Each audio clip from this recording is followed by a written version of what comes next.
I funded their reunion, their boats, and even the fireworks that lit up the night. But when I got there, the sign on the door read, "No pity parties in 2025. Keep out, money mule." I left a telescope on the porch in silence. And by morning, their chaos told the whole story.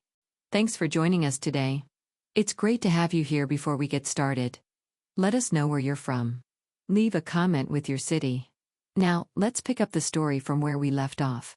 I've spent years being the family's silent lifeline, paying for their vacations, their emergencies, their whims, without ever asking for a thank you. This time it's the big reunion at a lakeside cabin I bought 5 years back. A secret I've kept to myself. I didn't want fanfare. I just wanted them to enjoy it. I funded everything. The catering with roasted chicken and fancy desserts. The boat rentals for lazy afternoons on the water, even the fireworks to cap off the night in a blaze of color. It's all on me like always. I pull up to the cabin, gravel crunching under my tires, clutching a telescope box for my nephew Liam. He's been begging for one to stargaze and I can't wait to see his face light up, but as I step out a sign taped to the front door stops me dead. No pity parties in 2025. Keep out, money mule.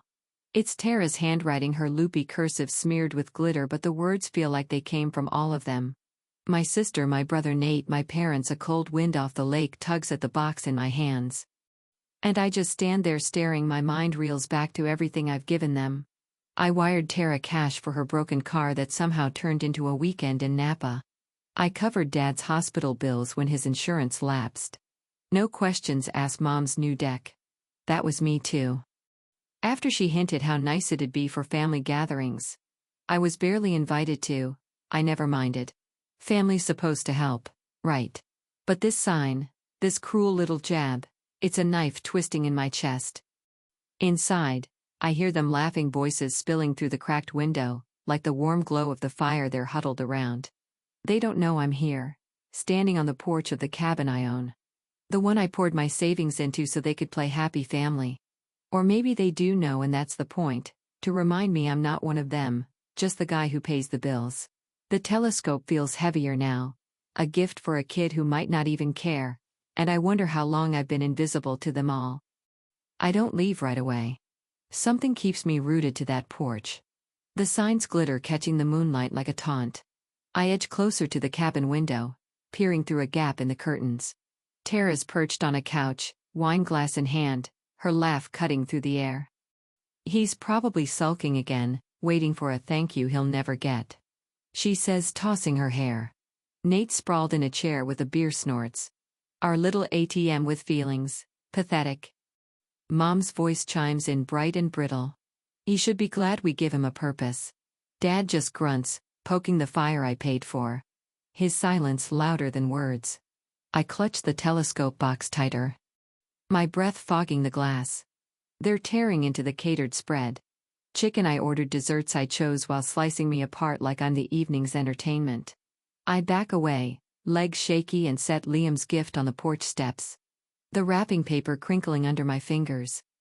I don't knock. I don't call out. I just turn and stumble to my car. The lakes, dark shimmer, blurring in my vision, driving home. The road stretches endless and my mind churns with memories I've buried too long. Tara calling me in tears last year saying her rent was late. I sent the money only to see her post about a new designer bag days later. Nate cornering me at Thanksgiving, all smiles, asking for a loan to fix his truck, then bragging about his Vegas trip a month after. No repayment in sight. Mom guilt-tripping me into buying that fancy grill for their 4th of July bash. Then complaining I didn't stay to clean up. I've been their fixer, their fallback, pouring my savings into their lives while they rolled their eyes behind my back. I didn't see it then or didn't want to, but now with their voices echoing in my head, it's clear. I'm not family to them. I'm a tool, a convenience, a punchline. The cabin fades in my rear view. Its lights winking like it's mocking me too. I funded every second of that night. The boat they'll ride tomorrow, the fireworks they'll ooh and AA over, and they're laughing at me for it. I pull into my driveway an hour later, the quiet of my house swallowing me whole. I drop my keys on the counter, sink into a chair, and stare at the wall. My phone stays dark. No texts. No calls, no. Where are you? For many of them. They don't care. I didn't show. They've got what they wanted. I think about the years I've stretched myself thin. Skipping my own trips to cover theirs. Working overtime to keep up with their emergencies. I told myself it was love that family sticks together. But love doesn't mock you over a meal you paid for. It doesn't carve you up while sipping wine you bought. My chest tightens. A slow burn spreading from my ribs to my throat. I've been blind playing the fool in a game I didn't even know I was in. I see Tara's smirk, Nate's lazy grin, Mom's fake cheer. Each one a dagger I let them wield because I thought it's what you do for blood. The telescope sits abandoned 2 hours away, and I wonder if Liam will even notice it's from me or if he'll just shrug like they all do. I lean back, eyes stinging, and replay the scene. Their voices, their ease, their total disregard. I've given them everything: money, time, pieces of myself, and they've given me this. A sign, a slur, a laugh. I don't cry though I want to. Instead, something hardens inside me. A quiet shift I can't name yet. I'm done pretending they'll change. Done chasing a version of family that only exists in my head. I stand, grab a glass of water and down it like it'll wash away the taste of their words. It doesn't, but it's a start. I'm not going back. Not to the cabin, not to their demands, not to the role they've cast me in. They can have their reunion, their boats, their fireworks. Let them enjoy it while it lasts, because I'm starting to realize something they don't. I've got the power to stop this circus. I own that cabin, every plank and nail, and they have no idea what's coming. I wake up the next morning to a quiet house. The kind of stillness that feels foreign after years of their noise. My phone screen is blank. No missed calls. No apologies. Just silence from the cabin. I brew coffee trying to shake the echo of their laughter from last night when a notification pings. It's Tara's Instagram, a photo from the reunion. The family grinning on the dock, the lake sparkling behind them, captioned "Family goals minus the dead weight." My mug slips in my hand, coffee sloshing onto the counter, dead weight. That's me, erased from their perfect picture, mocked for the world to see. I scroll the comments. Cousins liking it, friends adding heart emojis, strangers chiming in with "love this vibe." Each one stings, a public flogging I didn't see coming. Tara didn't just laugh behind my back. She's hung me out to dry online, turning my absence into her triumph. I set the phone down, my pulse hammering. I didn't think she'd stoop this low, but then again, I didn't think they'd call me a money mule either. I'm still reeling when my bank app buzzes. An alert about suspicious activity. I log in, heart sinking as I see it. Someone tried to reset my savings account password an hour ago. Using security answers only Mom knows. My first pet's name, my high school mascot. The attempt failed, but the intent's clear. It's Nate. He's done this before, borrowing my debit card for emergencies he never paid back. But this is different, bolder, uglier. He's testing if I'll still bend even after they've kicked me out of their circle. I call the bank, voice tight, and lock everything down, but the violation lingers. My own brother tried to rob me, banking on my silence like always. I paced my kitchen, the cabin deed sitting on my desk like a loaded gun. They're out there sipping mimosas on my dime while Tara smears me online and Nate claws at my accounts. I've been their punching bag too long, and now they're swinging harder, thinking I won't hit back. I sit down, hands trembling, and stare at that deed. I bought the cabin after a rare bonus at work, a quiet dream. I turned into reality: 2 bedrooms, a wraparound porch, a view that made me feel whole. I never told them because I didn't want it tainted by their expectations. Now it's theirs for the weekend. Every inch paid for by me, and they're using it to bury me deeper. I think about driving back, ripping that sign off the door telling them to get out, but I don't, not yet. I need to breathe to figure out what's next. My laptop glows on the table and I open it, half expecting more poison from Tara. Instead, I find an email from an old coworker, Sam, who saw her post. "You okay?" He writes, "That's brutal." I don't reply, but it's the first kind word I felt in days. A lifeline I didn't know I needed. The day drags on, and I keep the TV off, the blinds shut, trying to block out the world they've painted me out of. I think about Liam. Did he see the telescope? Did he care? He's only 12, caught in their mess, and I hate that he might be swallowing their version of me. I almost text him but stop myself. What would I say? Your mom's a liar. Your dad's a thief, and I'm done? No. He doesn't need that. Not yet. I pour a glass of whiskey instead. The burn's steadying me. The cabin's mine. I remind myself. They can dance on it all they want, but I hold the strings. I imagine them tomorrow packing up, oblivious to the truth, and a flicker of something. Anger, maybe power, starts to glow inside me. Tara's post keeps racking up likes. Nate's probably plotting his next move. They think they've won, that I'll slink away like the dead weight they've named me. But they don't know what I'm holding on to. They don't know I've got the deed, the proof, the leverage. I've spent years building their lives. Nate's failed brewery I bailed out. Tara's business trips that were just shopping sprees. Dad's golf clubs he bragged about at every dinner I wasn't invited to. I let them take because I thought it made us family. Now I see it made me pray. The whiskey's gone. And I set the glass down, my jaw tight. Tara's post and Nate's grab at my money aren't just slaps. They're declarations of war. I'm not their mule, their ATM, their punching bag. I'm the one who built their stage, and I can tear it down. I lean back, the cabin's image sharp in my mind. And for the first time, I don't feel small. I feel dangerous. The next morning, I'm still raw from Tara's post and Nate's bank stunt when my phone buzzes. A text from Liam, short and shaky. Check your email, Uncle Jay. I'm sorry. I frown. Unease curling in my gut and open my laptop. There it is. A message sent at 3 a.m. Subject line blank with a zip file attached. I hesitate, then download it inside our audio clips, grainy but clear, labeled by date Friday night, the reunion. I hit play on the first one and Tara's voice crackles through. He's such a loser, thinking he can buy love with his handouts. Nate's next mid-laugh. Let's see how much we can squeeze out of him before he cracks. Then Mom, casual as if she's ordering coffee. His life's so sad. Good thing we keep him busy. My hands clench the table's edge. Liam recorded them, every smug word, every jab, right there in the cabin I own. There's a note too typed in the email. I heard them after you left. I hate it. You don't deserve this. My throat tightens. Liam, quiet little Liam, saw through their crap and lit a match. I'm still processing when my phone pings again. A news alert. Someone's posted the files online, anonymous, but linked to Tara's Instagram. I click through and there they are, the recordings, screenshots of their texts from that night. Where's Jay with the cash? Nate wrote, probably crying somewhere. Tara replied, spreading like wildfire, Twitter's ablaze with hashtags. Hashtag money mule meltdown, hashtag family fail. A meme of Nate's squeeze him line over a cash register gets thousands of retweets. I sit back stunned.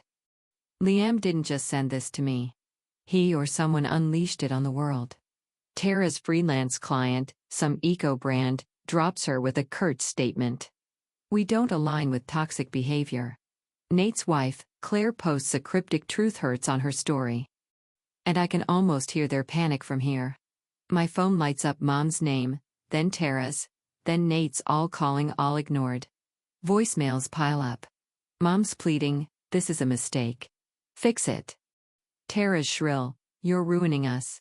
Nate's growling, you leaked this, didn't you? I don't answer. I don't move. I just listen to the chaos. I didn't start. The calls keep coming, but I mute them, staring at Liam's note. He's 12, stuck in their web, and he risked this for me. I think about the telescope left on the porch. Did he find it? Did it mean anything? I want to text him, ask if he's okay, but I hold off. He's already done enough.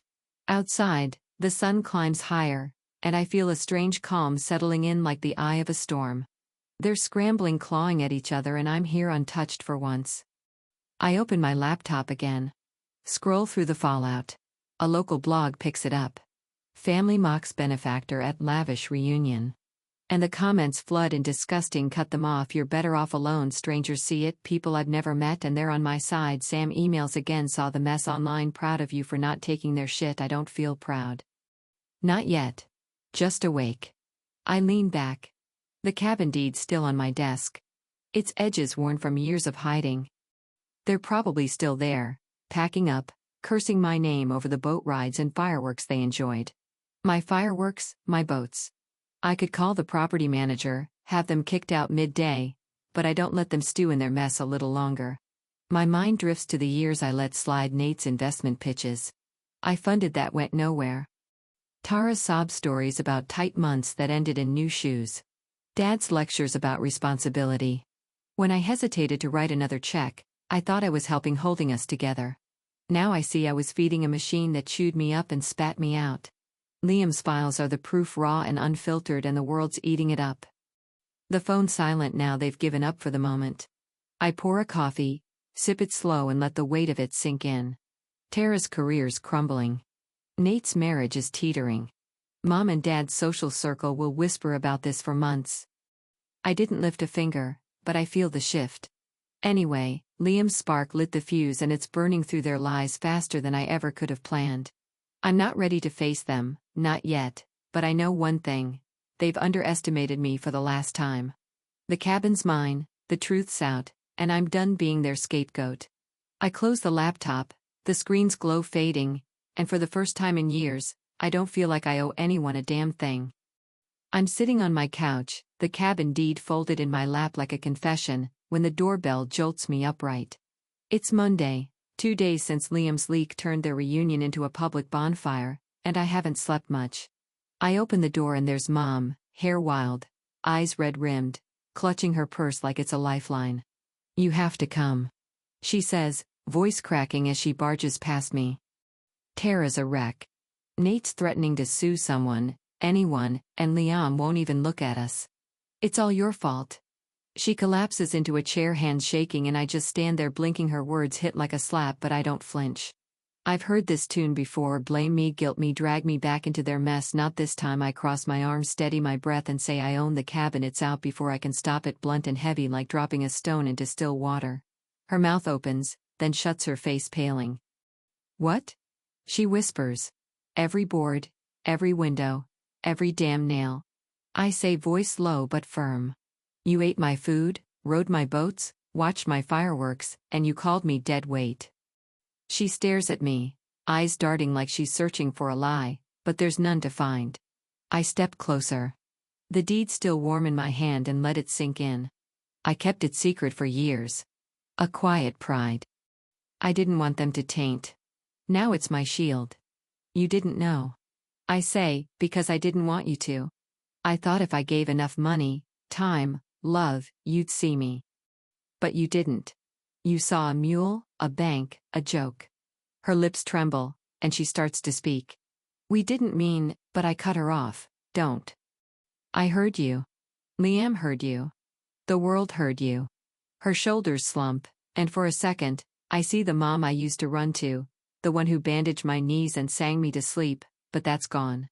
Buried under years of her taking her, shrugging her, letting Tara and Nate sharpen their knives on me. I turn away, grab my keys. I'm going to the cabin. Not for you, for Liam. The drive's a blur. An hour of winding roads and my heartbeat thumping in my ears. I pull up to the cabin, its cedar siding glinting in the late afternoon sun, and see them through the windows. Chaos in motion. Tara's pacing, phone pressed to her ear, her voice a high-pitched wail. Nate slamming a suitcase shut, barking at Claire, who's stony-faced in the corner. Dad slumped in a chair, staring at the lake like it'll fix this. Liam's on the stairs, knees pulled up, headphones on. A small shadow in their storm. I step inside and the room freezes. Tara spins, eyes blazing. You. She shrieks, charging at me. You think this is funny? Ruining us online? I don't flinch. I didn't leak it. I say, calm as ice. Liam did. Her face crumples. Shock and fury warring in her eyes as she turns to him. He pulls off his headphones, meets her glare, and doesn't blink. You're a kid. She snaps. You don't get to step between them. He gets to feel, I say, something you forgot how to do. Liam slides down the stairs, hesitant, then runs to me, crashing into my chest. His arms wrap tight, and I feel him shaking. I recorded it so you'd know. He whispers, voice muffled against my shirt. I found the telescope. I knew it was you. My eyes burn, and I hug him back hard. Like I can shield him from the venom in this room. Tara's voice slices through. You don't get to play hero. You vanished, left us to rot. I turn slow and look at her. Really look. Her mascara is streaked, her hands are fists, and I see the sister who used to braid my hair. Now a stranger who'd rather break me than face herself. I didn't vanish, I say. I stopped running to your rescue. Maybe you should ask why Liam had to record you. Why he felt so alone. He turned to me. Nate steps forward, face red. You're still the problem. We needed you and you bailed. I laugh, sharp and bitter. No, Nate. I showed up for myself. You just didn't notice till the check stopped. The air's thick. Their stare's heavy. Mom's pleading. Tara's furious. Nate's accusing. Dad's blank. I kneel to Liam. His brown eyes wide and wet. Come on. I say soft. Let's go somewhere quiet. He nods, slips his hand in mine, and Tara lunges, grabbing his arm. You don't get to take him. She yells, voice cracking. I stand tall, meet her gaze. I'm not taking him. I'm listening to him. Something you haven't done in years. She freezes, hand dropping, and I see it hit her. She's lost him. Not to me, but to her own choices. Liam pulls away, sticks close as we walk out. The door shuts behind us, their silence louder than any scream. Outside, the lake's calm, a mirror for the sky, and I breathe deep. Liam beside me. I post online later that night, fingers steady. I funded your reunions, your lives, your lies. I own the cabin you trashed me in. I'm done being your mule. The words feel final, a line drawn in stone. Liam's curled up on my couch now, telescope box open, talking about constellations. I listen, really listen, and feel the weight lift, not gone, but lighter. They're still in there falling apart, but out here, I'm whole. 3 days pass since I walked out of the cabin with Liam, and the silence from them is deafening. No calls, no texts, not even a hissed sorry from Tara's venomous tongue. The internet's still buzzing though. My post about owning the cabin and cutting them off has racked up shares. Strangers calling me a legend, a survivor. Tara's eco-brand deal is dead. Her last plea for sympathy online drowned in backlash. Nate's marriage is fraying. Claire's moved out, tired of his lies. Mom and Dad's golf buddies are asking pointed questions. Their golden retirement tarnished without my checks to smooth the edges. I didn't orchestrate their fall.